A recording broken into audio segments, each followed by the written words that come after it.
in the middle of all that's going on as a creative, people are kind of looking at you like, you need to start writing some stuff for us. I mean, did you feel like a sense of duty as a creative? Well, first of all, anybody telling me that I need to do anything. Okay. That's boring. Gotcha. All that.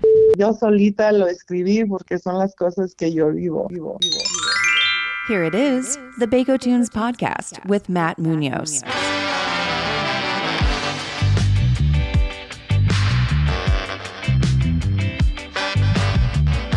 Audio brought to you by Chain Cone Clark.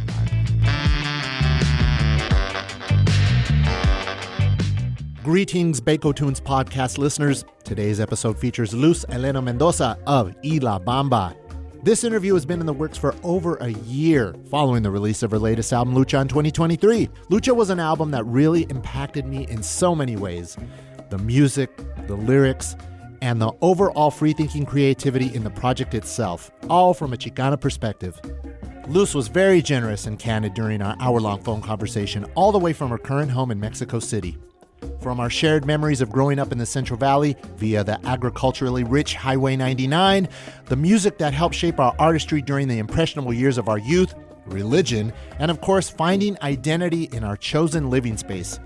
Lots to unwrap, and we do just that in so many ways that I'm sure many of you will also relate to in your own way.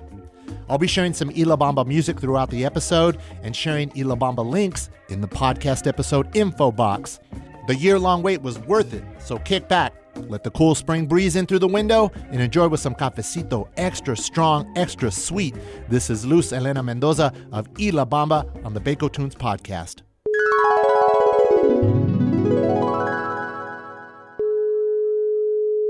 Hello, Luz. Yes. Hi, how are you? Good afternoon. Yes. I mean, it's afternoon over here. Yeah. I'm so happy that we finally connected. It's been an entire year. I'm here. Well, one of the things that I love to do is I really like to get a lot of background on, of course, the artist. There's some bio information about you, like on Wikipedia. So when you kind of do some, like your basic journalism research, you can kind of get a little bit of the gist of who the person is. I mean, I'm aware of your music, but there's, the one thing about you is that I was looking at where you were born and your parents came from. So you were born in San Francisco? Yes, that's correct.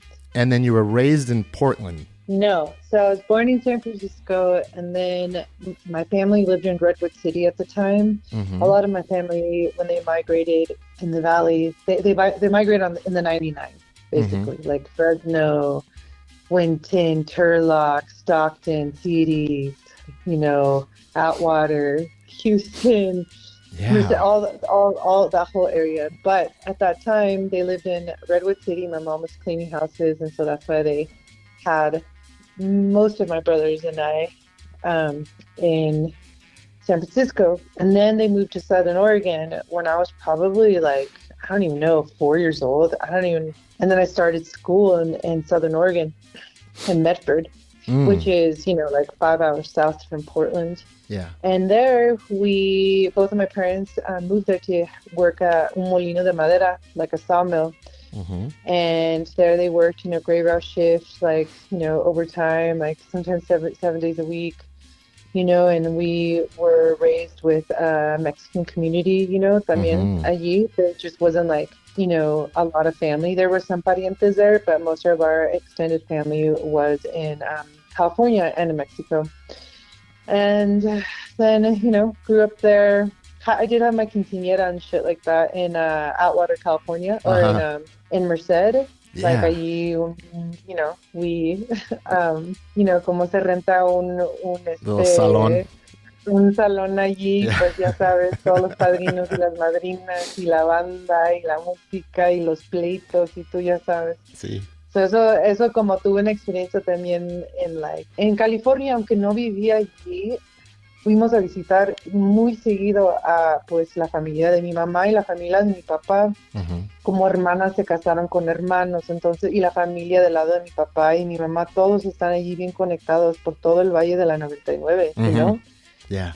Y los mexicanos bien unidos, ¿sabes? Como todos de Michoacán, todos los de Jalisco, todos los de Sinaloa, todos de fucking Zacatecas, todos de como se conocen, pues qué bonito, ¿verdad? Yeah. Entonces yo cuando tenía 24 años, algo así, me fui a Portland, Oregon. Uh-huh. And then there's like, I'm skipping a lot of like all the nuances that brought me there and all of that. But, I was already playing music, taught myself how to play guitar when I was like 18. Yeah. And 17, 18, and, moved to Portland and just like, yeah, so that's more of the accurate. Yeah, no, definitely. Yeah, that's why I never trust Wikipedia, because you go on there and I'm like, oh, so I kind of went a little kind of deep dive to see if I can get some more accurate information. And I said, I'm just going to ask her myself. And so obviously you had a very nomadic upbringing, immigrant life right here in the Central Valley. I mean, you talk about the 99. I'm originally from McFarland, so I'm very aware of that entire area did you ever spend any time in Delano? In McFarland and Bakersfield in that area, or was it just a little bit farther north? No, but I know Bakersfield, we definitely, have passed through Bakersfield for sure. One of my favorite things now when I go visit my family is like I stay out in Mariposa in my uncle's home, super beautiful out there. And I drive out, I avoid all the highways and I just get to the first city 45 minutes in. It's like Atwater. Yeah. And then I go drive all the back roads, all the orchards, through the orchards and stuff, and the canals, and get to Turlock. And then I go visit another family member in Waterford. And then I go visit another family member in Livingston. And then I go turn around and go back. It's just like, it's so beautiful. I love doing those drives. Oh, the yeah. valley, the whole, I love it. I love it so much. Yeah, it's so beautiful right now because after the rains, everything is so green right now and just alive. So we're going to have a beautiful spring over here in the Central Valley. Let me tap into music, like your musical upbringing and the things that you were listening to. Obviously, I could kind of probably make a list of maybe some of the things you were listening to from your family, Mexican music, a lot of traditional music, but, you also identify as a Chicana. And so do I. I identify as a Chicano. So like our experience and the music that I'm sure that we were surrounded by was not just a lot of traditional. My dad's from Mexico City. My mom's from Miami, Arizona, but the way I'm the youngest of 7 siblings. So I got 5 sisters. And you get those musical collections that are just passed down to, each sibling from American music. The Spanish comes in from the parents, but I'm listening to funk and, rock and everything like that. But what helped shape you as a musician? All right, from alabanzas, like gospel, like the church songs at the Catholic Church, Oh, yeah. My mom was a catechism teacher. Yes. Alabare, Alabare. No, yo andaba ahí nomás harmonizing. I'm like, wow, I can do this, super natural for me. And then to like straight up. So I grew up, listening to el son tradicional de Tierra Caliente. Cada vez cuando, había una fiestita allí de pues una boda, un bautismo, un cumpleaños. A veces en cuanto había como se animaban y contrataban como un grupo, de arpa, y como bien bonito, ¿verdad? Y yo crecí y todavía pues eso es alrededor de mi familia. Y también los corridos como Ramón Ayala, los Bravos del Norte, Cornelio, Reina, Gerardo Reyes, Rigo Tobar, los Buki, los Caminantes, los Temerarios, como un poco de banda, pero estaba más enfocado más en la música norteña y también música bien tiernita como las jilguerillas, los Palomio y Gorrión, como cosas así bien como Carlos y José, como I can go on for a long time. Oh, yeah.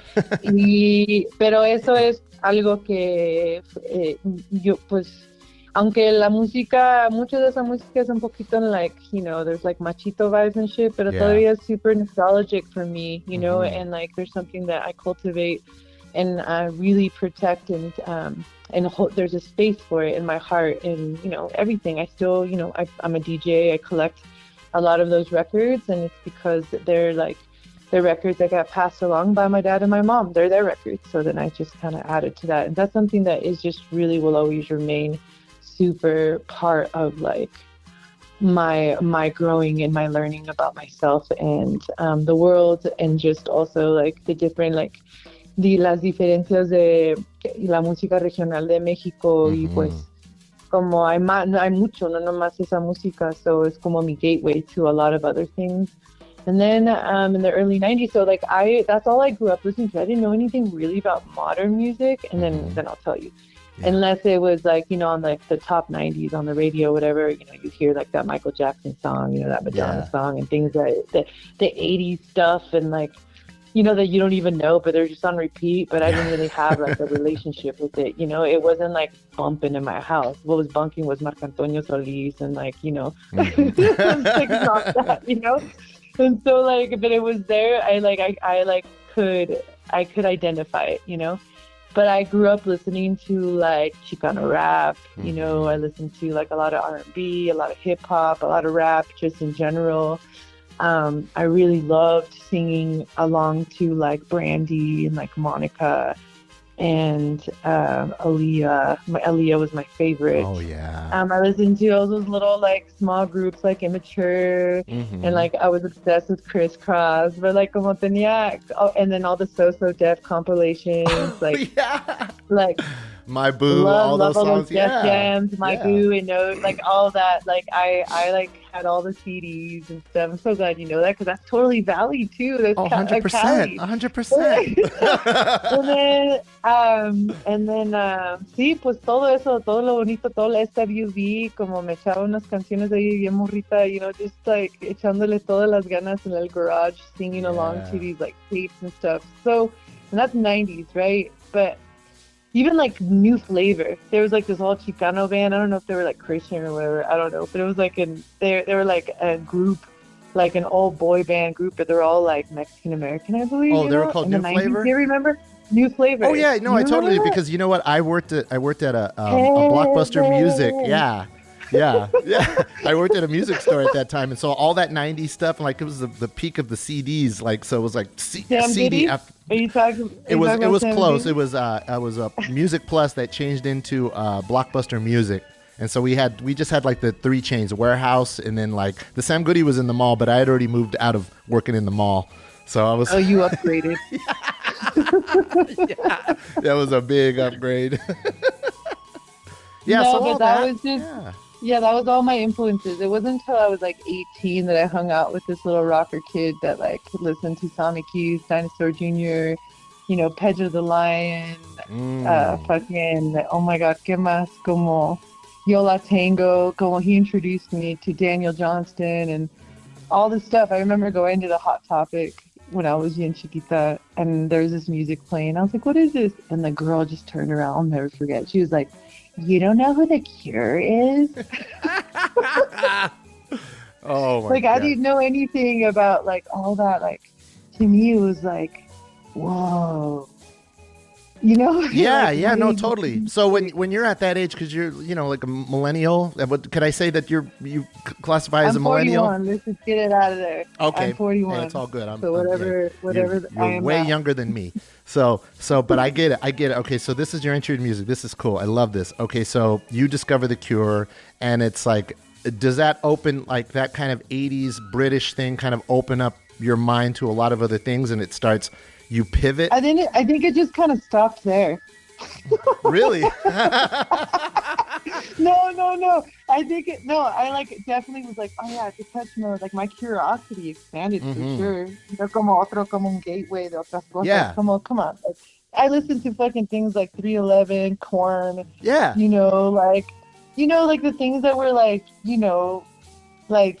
Even if I didn't want to listen to it, it was all over. Yeah, it was out there. I face. get it. It was what was being fed to everybody at the time. And it was also the type of music that was around that I was still getting to know myself. So I was like very highly influential. But the ones que pegaban mucho fue y también estaba muy enredada con Selena también porque esa es mi época. Todo eso. Y pero like Nirvana, dude. Nirvana was the first. Nirvana was the first like alternative music that I ever felt attracted to. Yeah. Gosh. And it was like 3 weeks before Kurt Cobain died. And it was also the same month that Selena died. I'll never forget. Yeah. I'll never forget. because I sang "It's So Hard to Say Goodbye to Yesterday" by Boys to Men Yeah. for a tribute for Selena. That day at like an auditorium, I can't believe they like held that for us, for Selena in Medford in like McLaughlin Middle School. But it was the same. Nirvana was like the first like alternative music I listened to, and it was the MTV Unplugged performance that he did. The Man Who Sold the World, that guitar riff that just is so repetitive, that goes over and over again. And I was like, what is this? I remember recording it, calling the radio station, be like, hey, can you play this song? And I would have my cassette player, and I would get a Tigres del Norte tape, and I put a little papelito del baño allí para grabar mis pendejadas. And I would record like this Nirvana song all the way. I had a whole side of a tape just with that song, "The Man Who Sold the World." Oh, that's an amazing. Just because I was so obsessed with it. I don't know what happened. I just felt like I needed to share that. My special interest. Yeah, you need to, No, I love it. No, because I was trying to figure out, well, what kind of made her as a musician? Because, trying to pinpoint the style of music. So when I got your latest album, I love that there's a sticker on it and it says, nobody's making music like this out there. And it makes perfect sense. And, I'm sure you as a creative, you don't, you create and you kind of, this is what I do, and it comes out of me. It comes from my heart and my soul. But the way other people receive it, and that's the one thing that's always struck me about your music. I said, this is a kind of a very complex creative here, and I'm not quite sure exactly where she's coming from, but I get it now. You have a very deep Mexican roots. You're very Chicana. You kind of straddle a bunch of different worlds.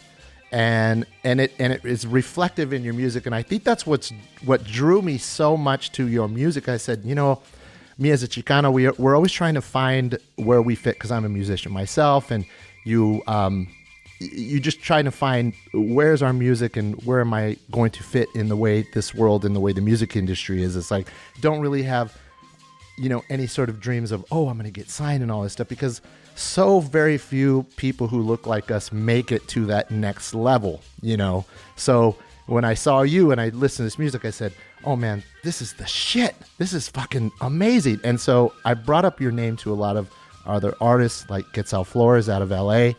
And we were talking about your music for a very long time. And I thought for sure, I don't know, do you know the band Quetzal from Los Angeles? I do.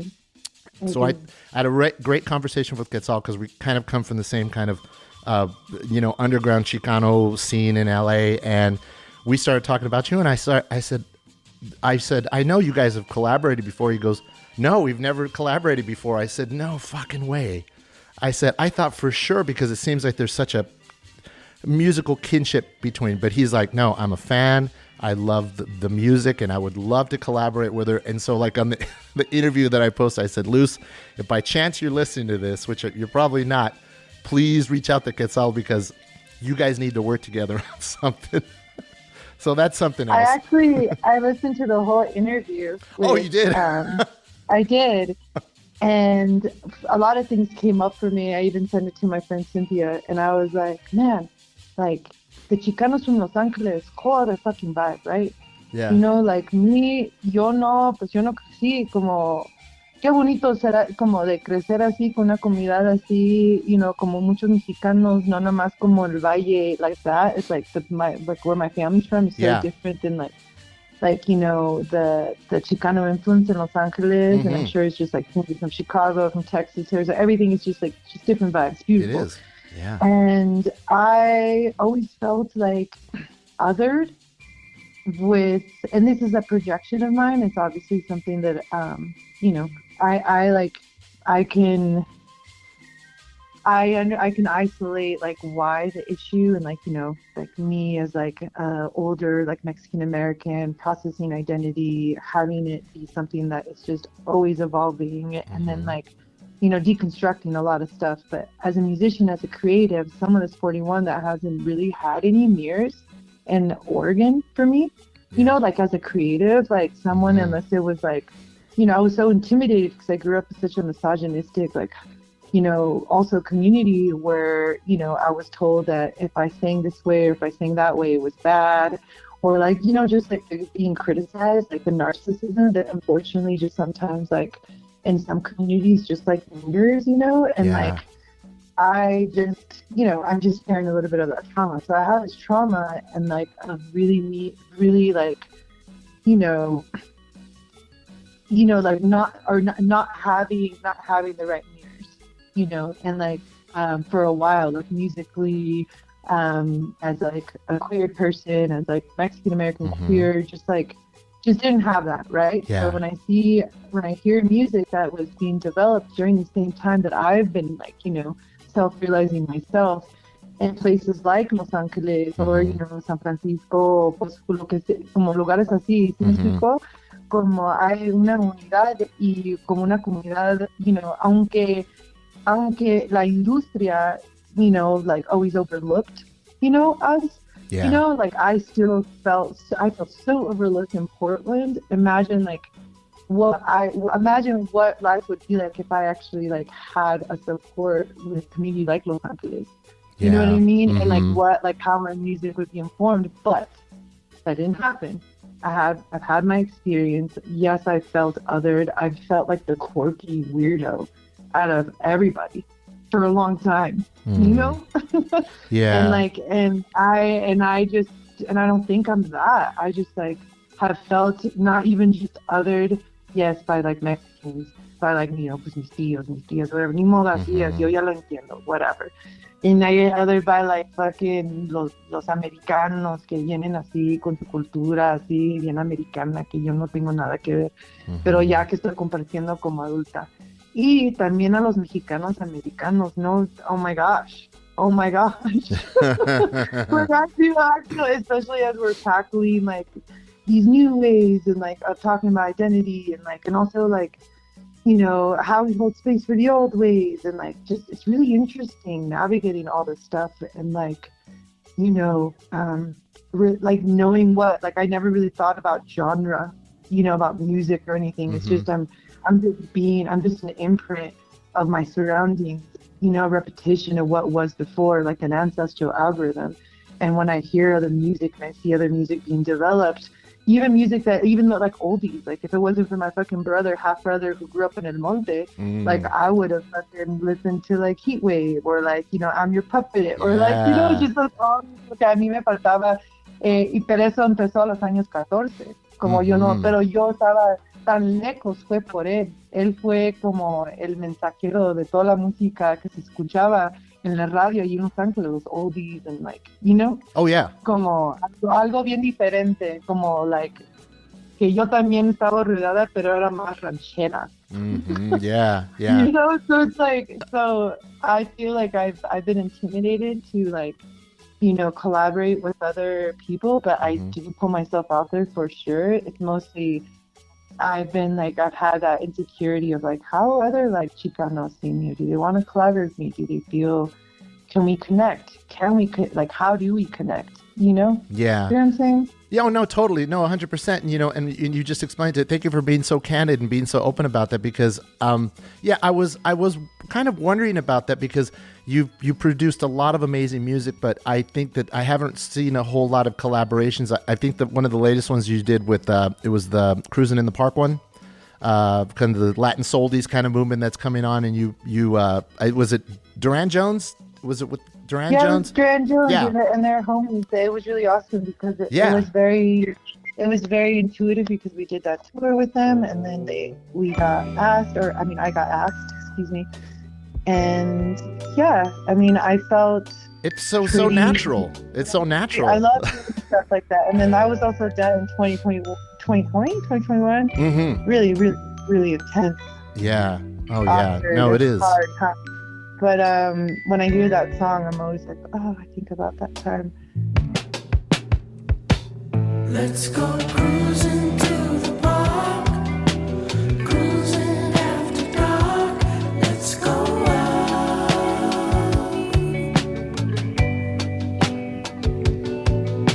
slow it down to 5 on an endless drive. Let's go out. Baby, I'm on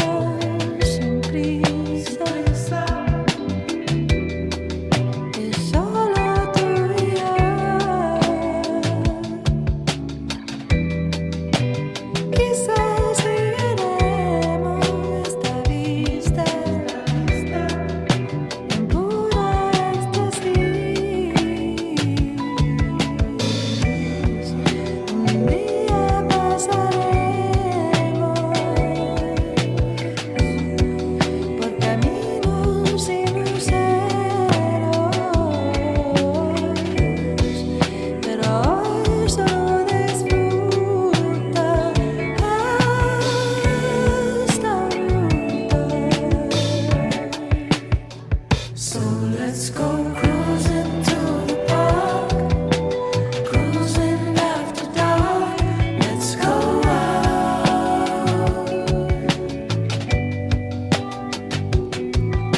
slowing down to the fire, on an endless drive. Let's go out.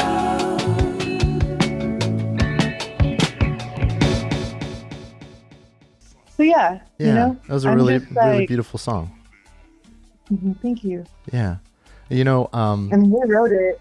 I just sang it. yeah, no, well, it was a perfect combination. I mean, it was just like, that's why I was like, I would like to see more. Although, you know, you got your own thing going on, and you have, I'm sure, just music is pouring out of you, ready to get poured onto wax all the time like that. But you know, it's just something I think I would love to see. You know, Luz collaborate with Quetzal or somebody like that. But thank you so much for opening up like that. You know, one of the things so I was acquainted for your music for years. But it's not something that we hear on the radio all the time. You have to kind of find those playlists or just subscribe to your music and download it and do all that.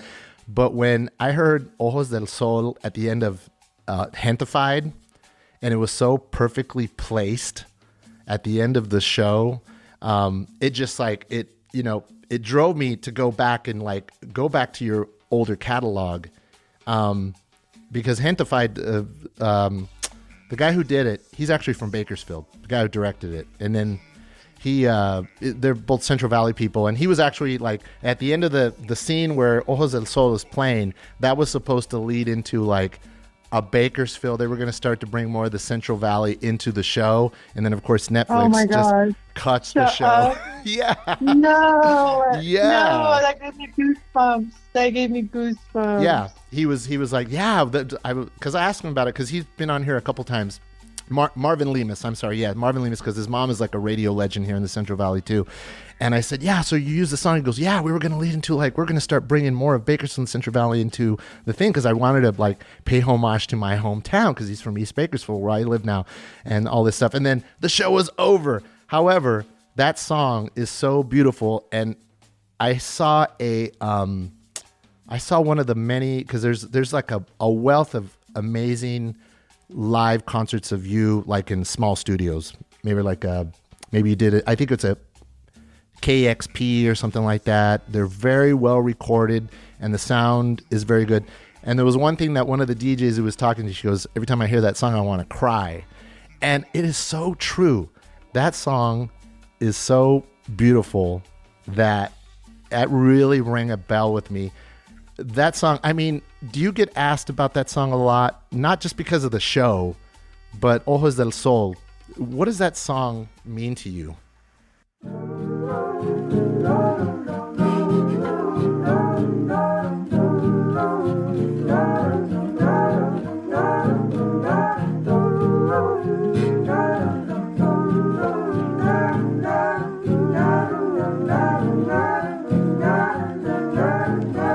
Hojas de sol, piel de madera, con un corazón temblando por ella, palabras sinceras y su alma viaja así, cantando como un pajarillo, curruqui, cantando es su destino y me despierta cada mañana con su canción de amor. No hay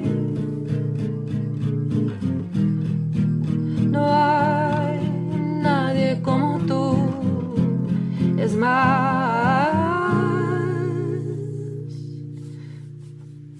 Eres culpable por dándome tentación, en tus ojos me desvelo y tus labios me buscan en la oscuridad como oraciones de la noche. Le pido a Dios que me dé felicidad.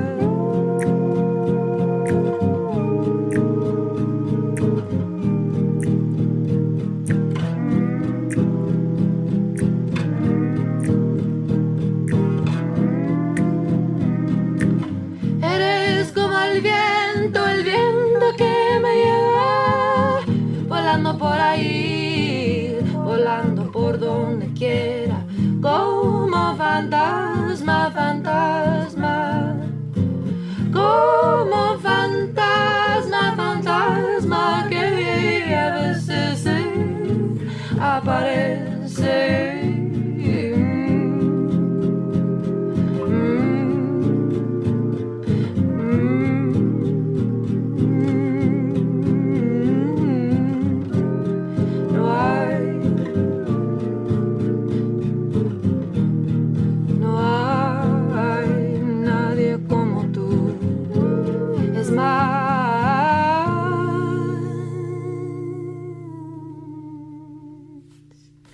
Eres culpable por dándome tentación. En tus ojos me desvelo y tus labios me buscan en la oscuridad. Y como las luces de la noche le pido a Dios que me dé felicidad, mucha paz para mi madre y mi padre.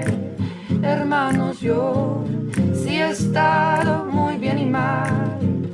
Ten piedad, ten piedad, ten piedad, ten piedad. De hecho, somos de la misma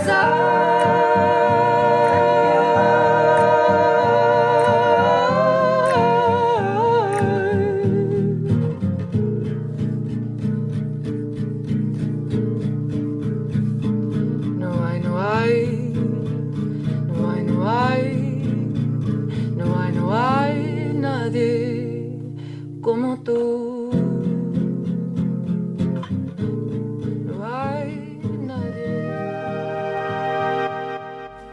I do get asked a lot, and then it's almost intimidating because every single time everyone's like, play that song, blah, blah, blah. And I wrote that song like half an hour. I don't even know it. It's somewhere. Didn't take that long, and I was in a house on Division 14 Southeast Division in Portland, Oregon. And I think it was like kind of around the time that my grandma Margarita passed away.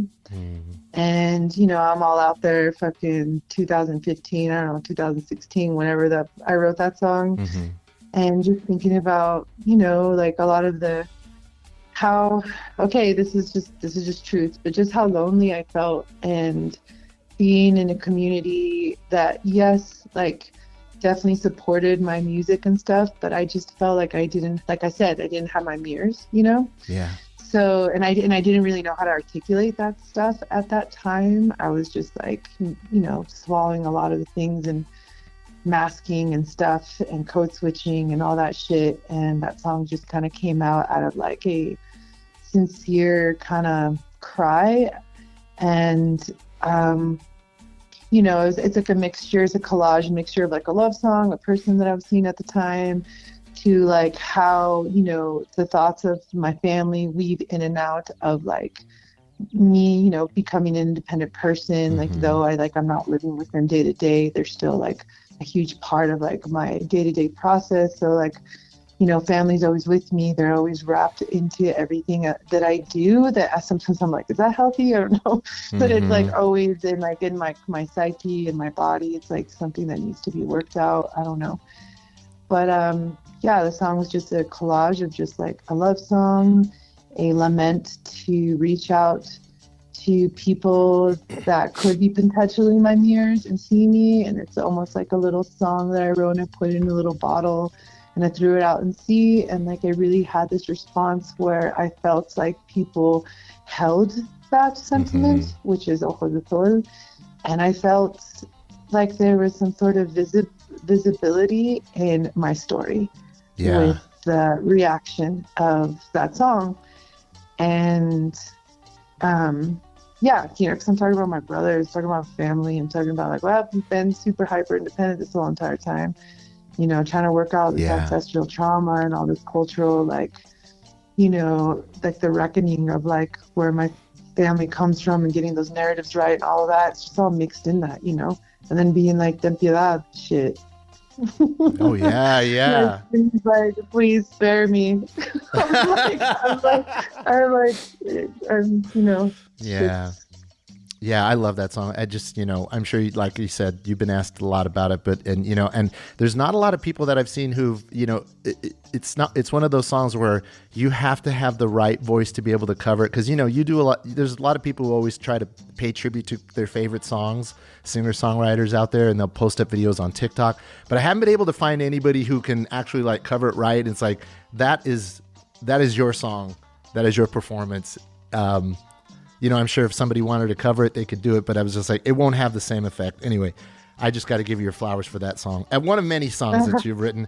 And, it kind of jump around a little bit before we get to the present is the song like Mujeres in 2019.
I think of that year. I mean, that was right when we're heading into those, it's that Trump bullshit. You had the women's movement, you had the women's march, and everything was going on. And I could just imagine how you felt. I mean, I can't. I'm a man. You as a woman, a queer Chicana, in the middle of all that's going on as a creative, people are kind of looking at you like, you need to start writing some stuff for us. I mean, did you feel like a sense of duty as a creative? Well, first of all, fuck anybody telling me that I need to do anything. Okay. That's fucking boring. Gotcha. Fuck all that shit. Yo solita lo escribí porque son las cosas que yo vivo. Yeah. Yo no tengo a nadie que me tiene que decir que tengo que hacer eso, especialmente el tema, tratando de que se trata de femicidios, que se trata de proteger y tener límites por... de tener to create visibility to our voice and shit. Oh my gosh, like, and then because I need my how do I say this? Like, I need my space to figure out all the things that come up for me when it has to do with like, feeling oppressed and feeling like othered, gaslit, cositas así, pues todo eso. Pero y también todo lo que yo viví y todavía lo que vivo todavía en, nuestra cultura, o, como we need a minute. I need a minute to process all that because there's like some righteous anger, So like, and then you're like, then you get to be, for me, think, that I get to be like creative and like write something that comes natural to me. And so, yeah, there's like definitely a fierceness behind all of that, and that's just, I feel like all my songs are like that, but that one's like the most literal, and then also figuring out, navigating my identity as a queer person too, and then like that song's not just for women, it's just for like all the folks that have been minimized, abused, just like I think it's very important for grief to have its moment in its space. And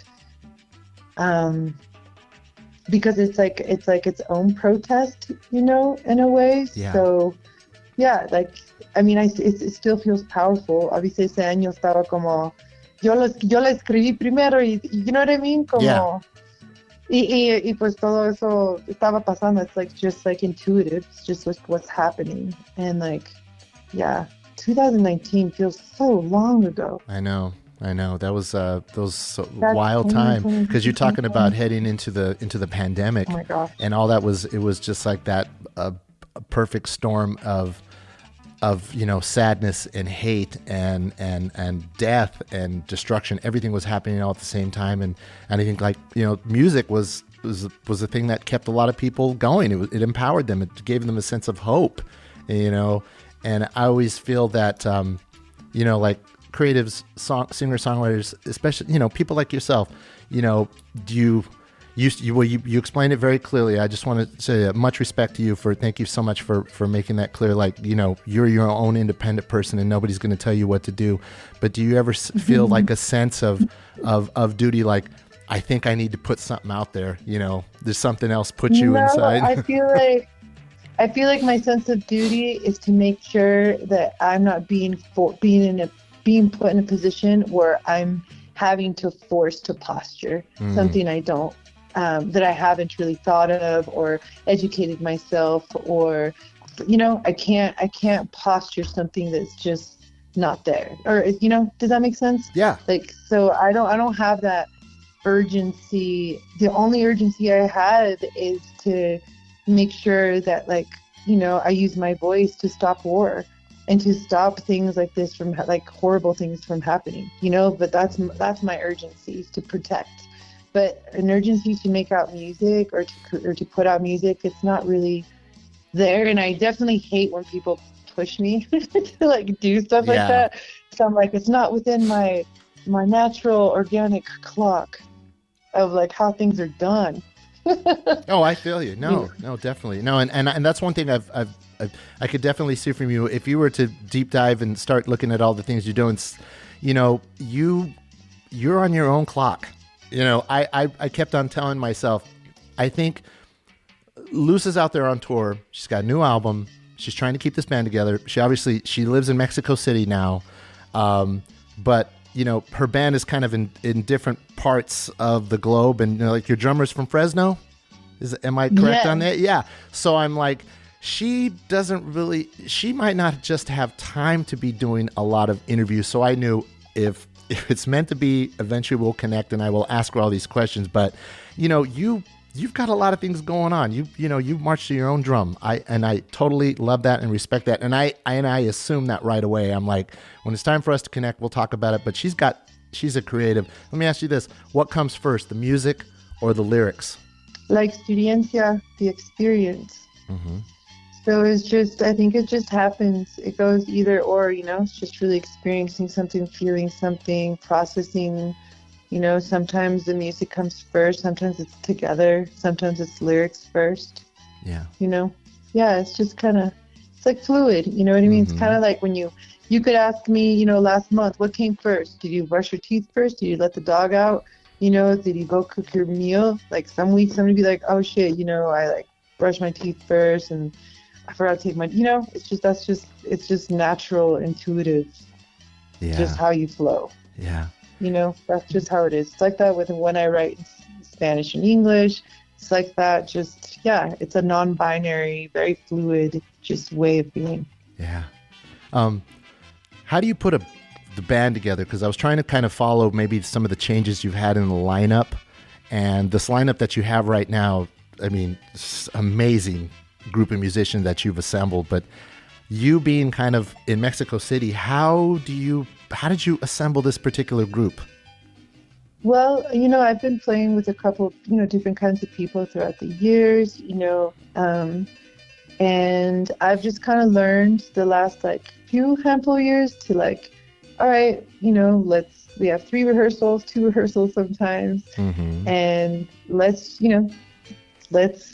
figure it out. And a lot of that, I've had to, really get out of my comfort zone, and just try new things, be spontaneous, because I'm someone that's spontaneous, that it works for my getting out of my comfort zone. Does that make sense? So once I'm out of my comfort zone, I'm like, okay, cool, let's try something new. And then getting to know people and working with different types of energies and people, and it's different, you know, playing music with queers versus men, you know, it's like, or women, and, you know, I've just had to, it's been a learning experience, and it takes, I guess I've had, like, in my own context, this little mild experience with putting bands together, you know, and making sure I'm picking the right people energetically, and then people that I admire their collaboration and their own writing and stuff. So it's like, you know,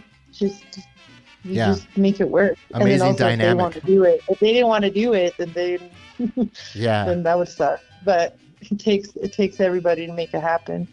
Oh, definitely. Well, such chemistry between all of you. Like the live stuff. I haven't seen one bad live, even from somebody's, you know, shitty camera phone. They've like maybe snapped something from you playing somewhere. And I'm all, no. Well, the band and you, like, everybody sounds so amazing and cohesive. It's so amazing.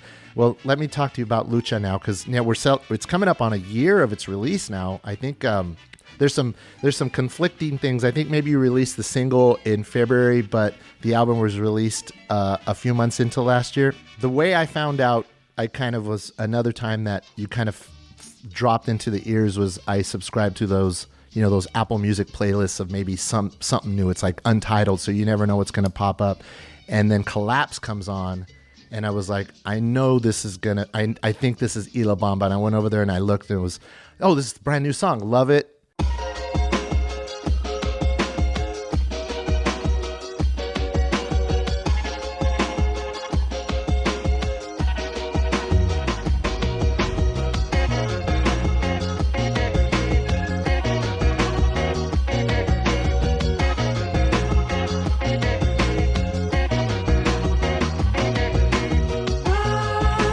Walking around, I be thinking of myself, how I keep trying.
Love the song. Went and saw the video. Blown away. I love the way you incorporate such strong, beautiful imagery into your music videos. Is that something that you always want to make sure is a part of your projects? These kind of little, because they're very artistic. They're not just like the band playing. There's like a story that's always being told. Like you talk about Mujeres and all these other videos that you've done, but Collapse, I love that video. Tell me about your involvement in music videos. Well, I like, I'm not just a musician, I'm also just like an art director. I like to produce like my own ideas, and whenever I have the opportunity, and and if anybody gives me opportunity to, I've used my music an avenue for me to get better in the different artistic mediums, like producing a music video. But I have worked either by myself with some stuff, and then this Collapse in particular, worked with like a whole production company out in Portland, and we together came up with all these ideas. And so I definitely have to have a huge say. I'm definitely really involved in the making of the videos, and I've had to learn to be picky too, because antes I just confiaba en la gente, y luego I was like, ugh, this is not something that I like really represents me, but yo nomás porque I'm like nice, or just like my horrible people pleasing, like I didn't say anything. But now I have, it's, it gives me an opportunity for me just to expand and evolve. So yes, I'm like, it takes a lot to make stuff like that happen. And Collapse is part of 3 music videos combined in one, which is, the first one is Dibujos. Dibujos, then it's 8. It's Dibujos, then La Lluvia de Guadalajara. Even though on Spotify it says UV, and I don't know who the fuck fucked up. And then the next song is Collapse. So it's like, it was supposed to be like this seamless kind of like video thing. That was my idea. Yeah. To kind of, it's amazing. Because I love it. it's an album. The album just bleeds in. I've always wanted to have like 3 videos where they all kind of bleed into one another, like the album. Yeah, no, totally. I got the vinyl. I got the kind of the splatter paint vinyl, and it's a beautifully packaged. I love the fact that vinyl, like the artists are caring so much about the vinyl. It's not just the record in there, but there's like a little booklet, and there's additional art. It's just a beautiful packaging. And then the music, Devendra Banhart, another amazing. How did you cross paths with him for the song Hughes? I crossed paths with him in 2007, and I've been listening to his music since 2004 or 5, somewhere around there. And I had the opportunity to sing with him on stage at that time in Portland, because he was on his tour. He would always ask somebody in the audience to sing a song, some random person. So a mí me tocó, ¿sabes? Yeah. And ever since then, we kind of stayed in contact. And so I asked him during 2020 if he wanted to sing, and he said yeah. So it was just kind of like doing it over, email and stuff. And yeah. No, that's beautiful. I remember when when we first started reading about him, like, I don't know, maybe it was like in Spin or Rolling Stone, and then I saw him at Coachella one year, was that he had such a buzz around him. Like he'd kind of come into the scene as like, here's this guy, he's got this flowing hair and he's doing all this stuff. And then he just kind of disappeared, and then he became almost like he became a guest on different albums. So it was so great to see him on this record, and the song is so beautiful too. I was like, that's good that he's still out there, because I just didn't follow him closely enough. No, he's always been doing stuff. I'm sure there was some sort of like, but yeah, he's doing so. He was like definitely a huge inspiration of mine in 2004 or 5. I think it's 2004. I was like, what in the world? Who is this long-haired hippie dude that's singing in Spanish? It's not like Ramon Ayala. Like, am I innocent? Like, it was the first kind of thing I listened to, but I also wasn't like in LA, and I wasn't, I was like in Medford, Oregon. Yeah, no, well, you guys are a perfect team. It's like you're just 2 beautiful voices.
chorus when you get to I'm So Lonesome I Could Cry, the Hank Williams. I read somewhere that was a song that you gravitated to towards the pandemic, and it fits. I mean, it says it right there, but... Here, alone, somewhere, but where sounds too blue to fly. The midnight train is winding low. I'm so lonesome I could cry. I've never seen a night so long when time goes crawling by. The moon just went behind the clouds to hide its face and cry.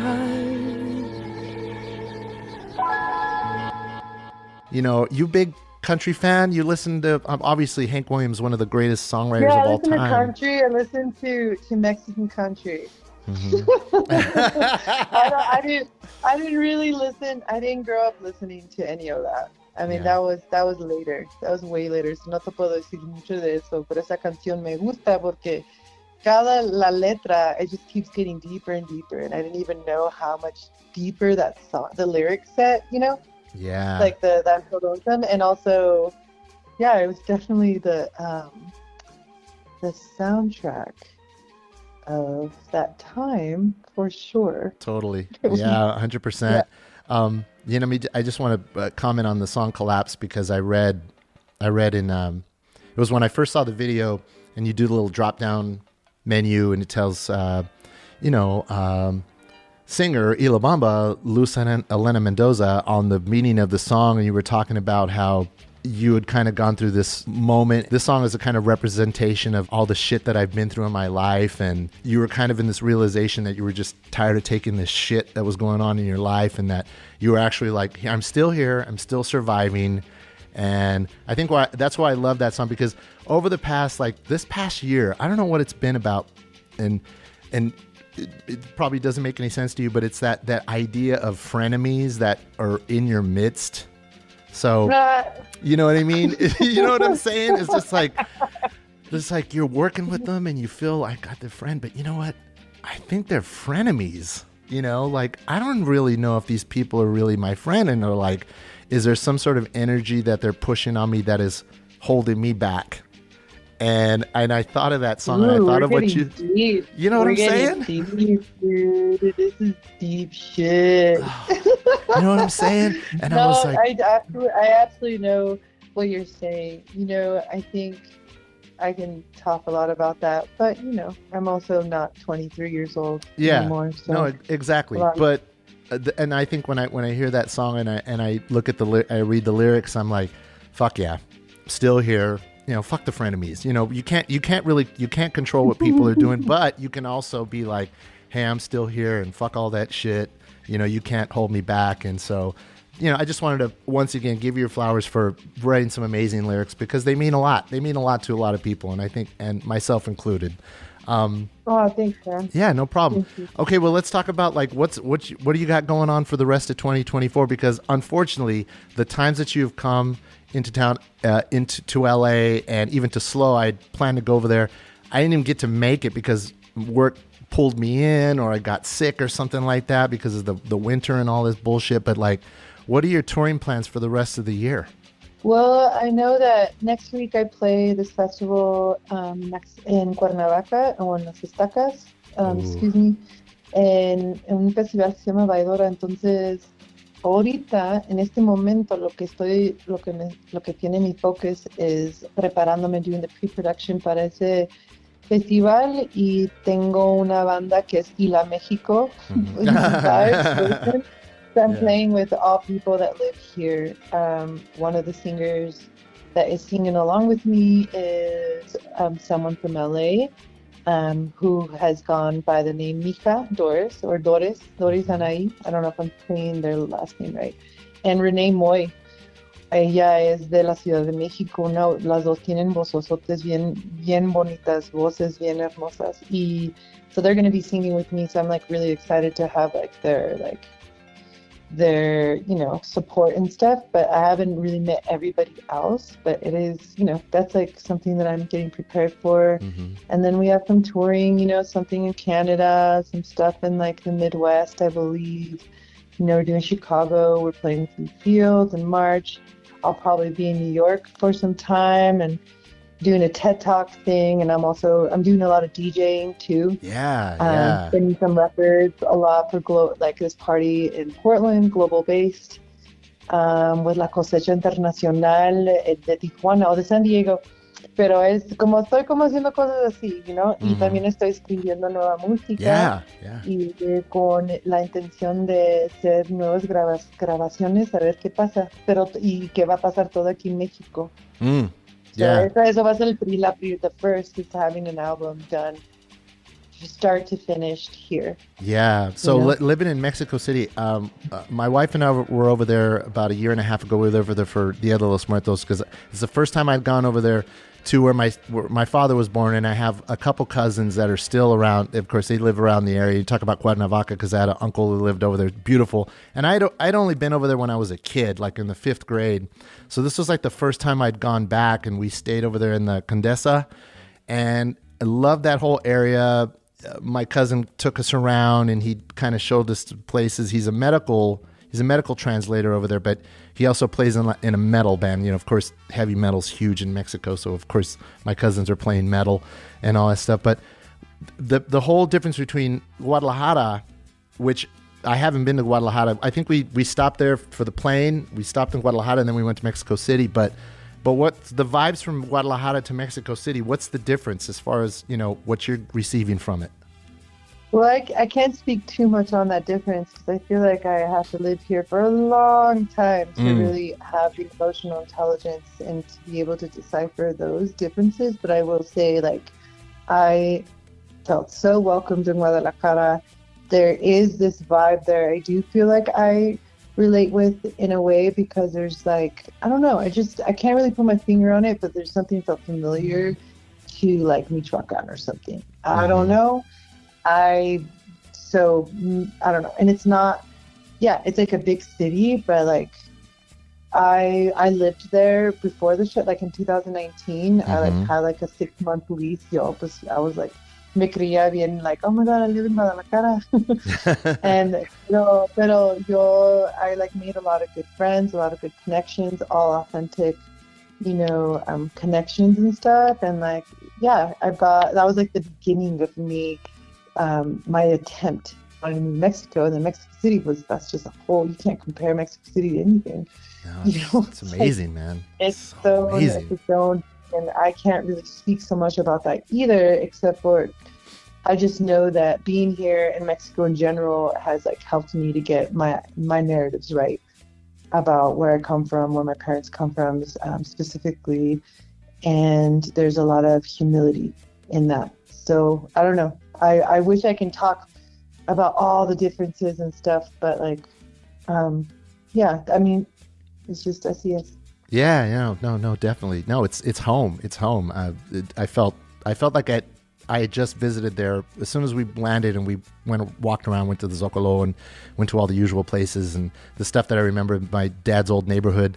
It was just it's a weird spiritual feeling that you feel right at home. This is where my dad came from and left on his own, and you start thinking about all the family. I only have very vague memories of my grandmother and my grandfather. Very, very short, the hug at the end. And then why is my sister crying? Because she says, I don't think we're ever going to see her again. And she was correct. And so going back, we don't even know, with the family, the families get all split up. There's huge Mexican families. We couldn't even find out where she was buried or who has the ashes. I kind of went on a mission. It was just but being there, man. It sucked. Being there, you just feel the spirit of everybody there. you can come here anytime, and we'll be here no matter where you're at, whatever part of Mexico City you're at. You know your familia is always going to be here. So, no, it's a beautiful place. That's awesome. Yeah, that's amazing. You know, I just found last time I went to go visit my family in California, a lot of my family are buried in the Winton Cemetery. Like so many, like even just the people that crossed over, you know, the first ones, you know, and like, yeah, it's like, it's really, I didn't know.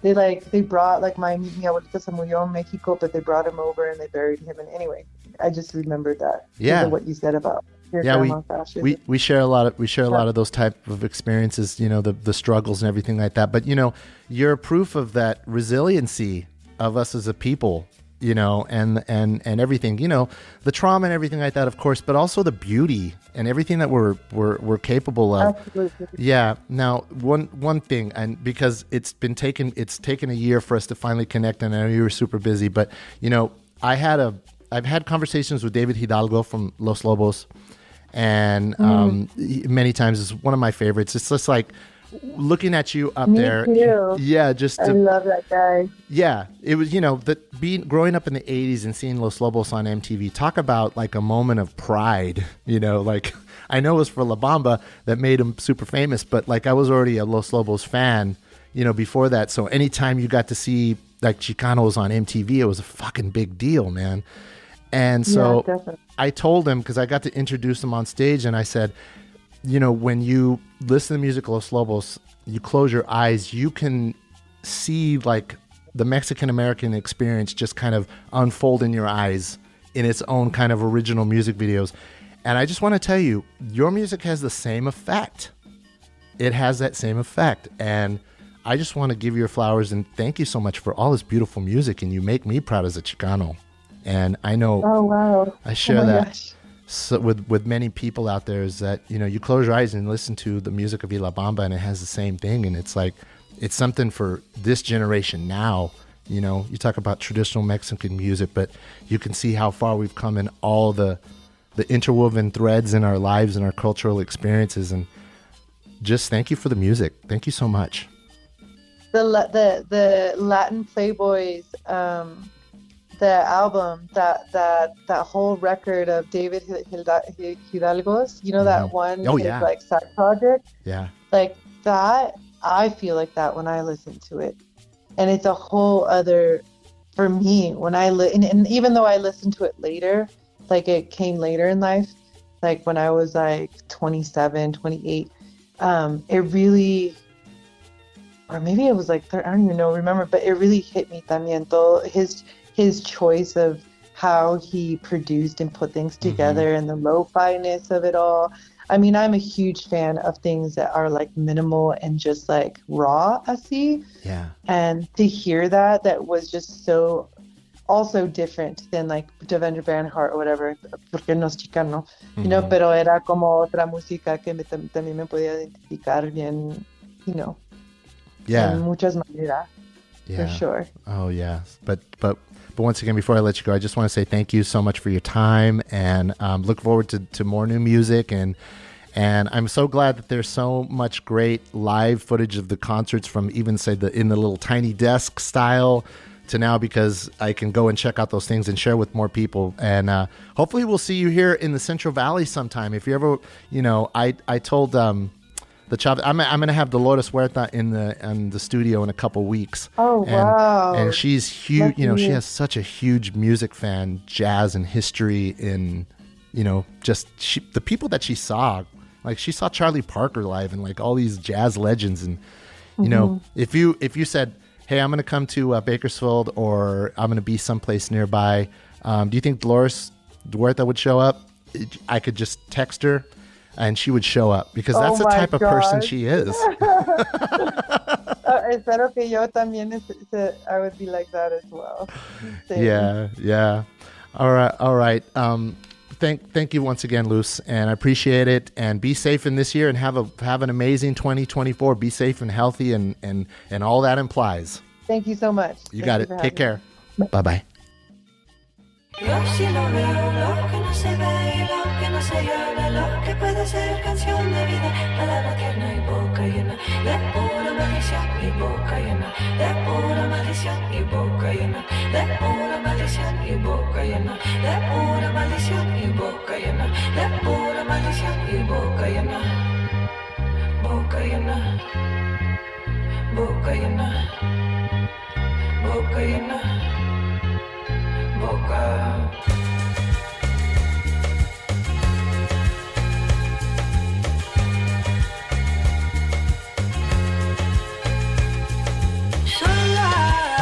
Sola si me despido, ¿a quién le importa si me voy? ¿A quién le importa si me vaya, si me retiro? Se oye la voz del pasado, con calma yo esperaré, acompañada con lo que te digo.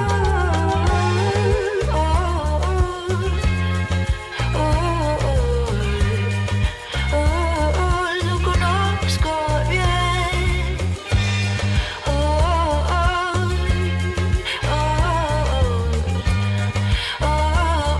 Lo conozco bien.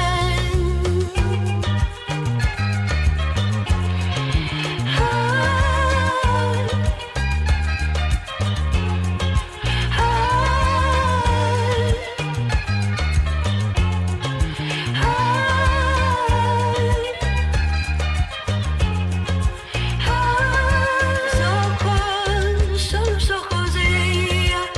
Padre, por favor, ¿por qué tan lejos está tu amor? Si lo recuerdas, quién sabe, si lo recuerdas, quién sabe.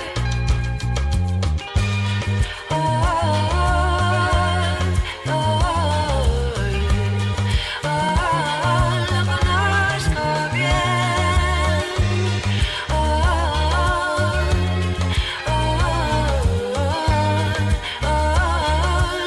conozco bien.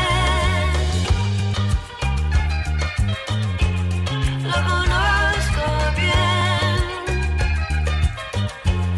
Lo conozco bien.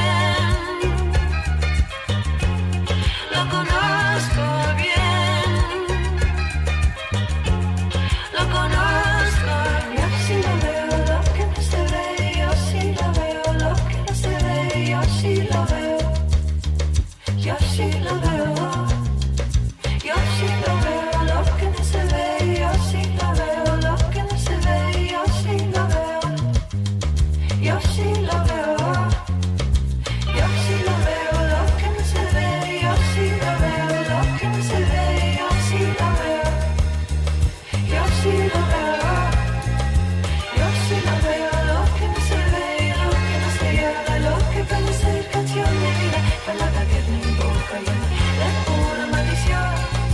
Yo sí lo veo, lo que no se ve, lo que no se llama, lo que puede ser canción de vida, palabra tierna y boca llena de pura maldición y boca llena de pura maldición y boca llena de pura maldición y boca llena de pura maldición y boca llena de pura maldición y boca llena de pura maldición y boca llena de pura maldición y boca llena de pura maldición y boca llena de pura maldición y boca.